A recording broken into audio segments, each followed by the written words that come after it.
অস্ট্রেলিয়ায় বন্য পাখিদের মধ্যে বিস্ময়কর হারে লিঙ্গ পরিবর্তনের প্রমাণ পেয়েছেন বিজ্ঞানীরা। ক্রমবর্ধমান দূষণ বা অন্যান্য পরিবেশগত কারণে এটি হতে পারে। কুকাবারা, ম্যাগপাই, লরিকেট সহ অস্ট্রেলিয়ার 5টি সাধারণ প্রজাতির বন্য পাখির উপর করা এক গবেষণায় দেখা গেছে প্রায় 6% পাখির ক্রোমোজোম এক লিঙ্গের, কিন্তু প্রজনন অন্য লিঙ্গের। গবেষণাটি চলতি সপ্তাহের বায়োলজি লেটার্স নামের একটি সাময়িকীতে প্রকাশিত হয়েছে।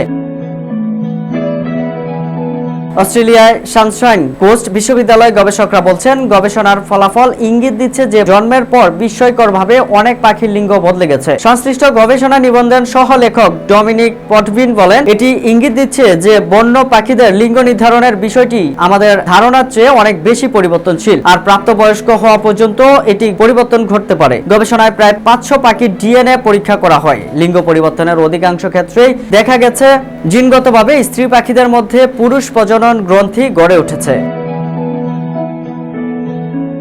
লিঙ্গ পরিবর্তনের ঘটনা কিছু প্রজাতির সরীসৃপ ও মাছের মধ্যে সুপরিচিত হলেও বন্য পাখি ও স্তন্যপায়ী প্রাণীদের ক্ষেত্রে এটি বিরল বলে মনে করা হয়। কিভাবে দূষণ, এমনকি উচ্চ তাপমাত্রার ব্যাঙের মধ্যেও লিঙ্গ পরিবর্তন ঘটতে পারে তাও নথিভুক্ত করছেন বিজ্ঞানীরা। সানশাইন কোস্টে বিশ্ববিদ্যালয় গবেষণা বলা হয়েছে, বন্য পাখিদের লিঙ্গ পরিবর্তনের কারণ স্পষ্ট নয়, তবে এটি পরিবেশগত কারণে হতে পারে, যেমন বনাঞ্চলে জমে থাকা হরমোনের কাজ ব্যাহতকারী রাসায়নিক পদার্থ।